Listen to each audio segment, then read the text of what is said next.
Coming up, the Prime Minister speaks out on the U.S. court ruling against Baha-Mar. Jurors getting a glimpse of surveillance footage from the Basili home. We have those details coming up in the Bahamas tonight. It's all about softball in high school playoffs. The Bahamas Tonight, the National Report starts now. Now in HD.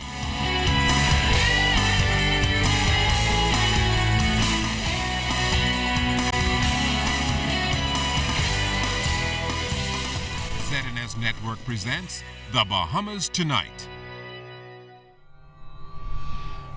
This portion of the news brought to you by BTC Every Day.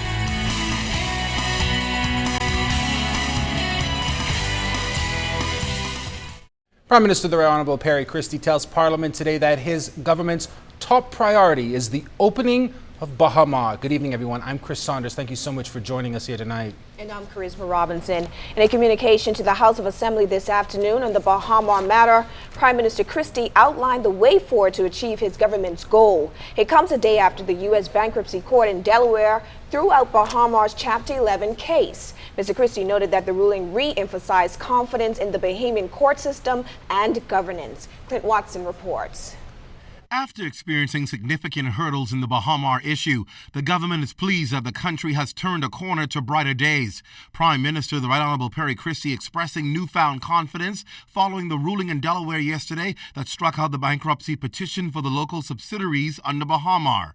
In Parliament Wednesday, his optimism that the resort will soon be completed and opened was evident. My optimism today for that successful outcome is, I'm happy to say, infinitely greater in the wake of the court rulings, both here in the Bahamas and now in Delaware as well. My government therefore looks forward with confidence and in optimism to the prompt resumption of negotiations between interested parties who will, I am sure, cooperate to the fullest with the provisional liquidators so that an early resolution of this matter in the interest of the Bahamian people and all stakeholders can be achieved as quickly as possible. Prime Minister Christie used his communication to highlight that his government's decision to have provisional liquidators appointed, against much criticism, was supported by the U.S. court as a right move. The government is pleased that the Bankruptcy Court in Delaware shares the government's view that the future of the Baha-Mar resort should be determined not in or by a court in Delaware, but rather here in the Bahamas by our own Supreme Court, especially now that the court here has appointed provisional liquidators. In fact, the nation's leader went as far as to say the ruling and decision has vindicated him. One of the reasons that the investment climate in the Bahamas remains strong is that investors, be they Bahamian or non-Bahamian, implicitly and explicitly repose confidence in the independence and competence of our courts. I am pleased that both the decision of the Bahamas Supreme Court appointing the provisional liquidators and the decision of the Delaware Court yesterday dismissing the Chapter 11 proceedings have, Mr. Speaker, and I understand some question the word, but have vindicated the course of action foreshadowed in my July 16th national address and proven that we were right to proceed in that way.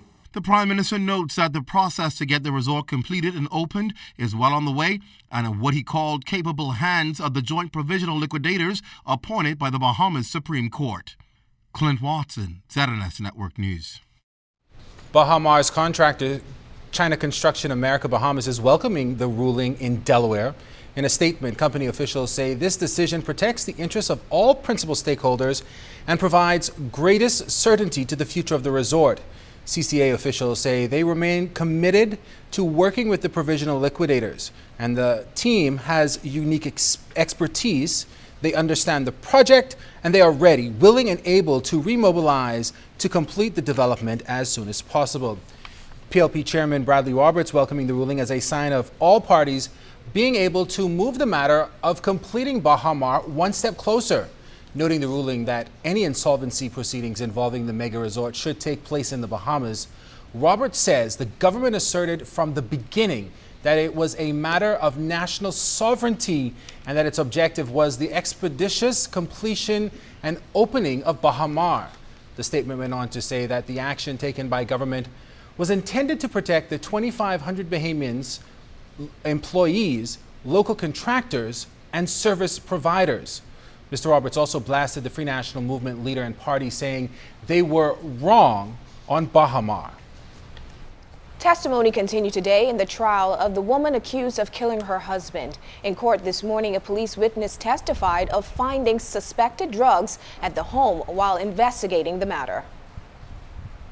Inspector Marvin Cargill, attached to the Crime Scene Investigations Unit, took the witness stand Wednesday morning. Cargill told the court on March 27th at 2:30 p.m. while at the homicide scene at Old Fort Bay, he spoke to a detective, Martin, who gave him information and also told him about a suspect in custody.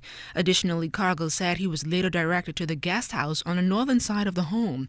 Cargill said that when he entered the home, he observed the living room, kitchen, walk-in closet, and a bedroom, photographed the scene, and searched the home.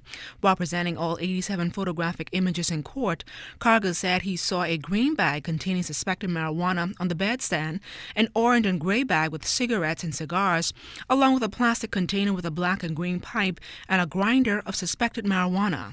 Inspector Cargill further noted that he entered the walk-in closet and found a brown-colored bra and a floral dress. Cargill also said he saw hair on the sink and shower floor.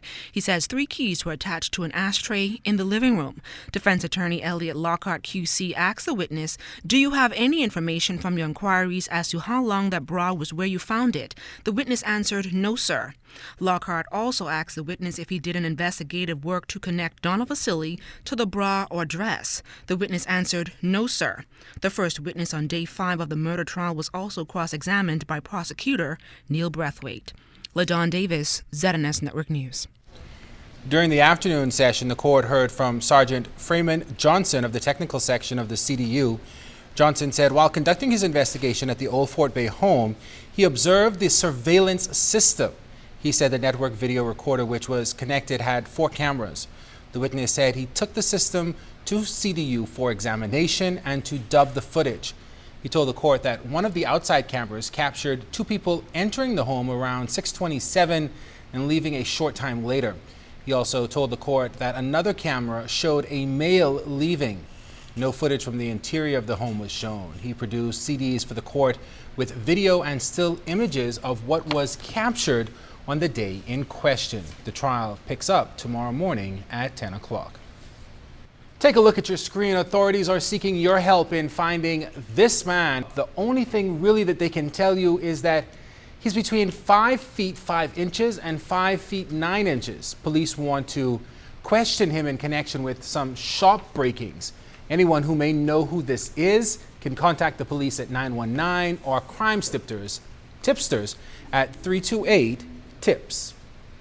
This portion of the news is brought to you by the new Shell and Lettuce, designed for extra miles.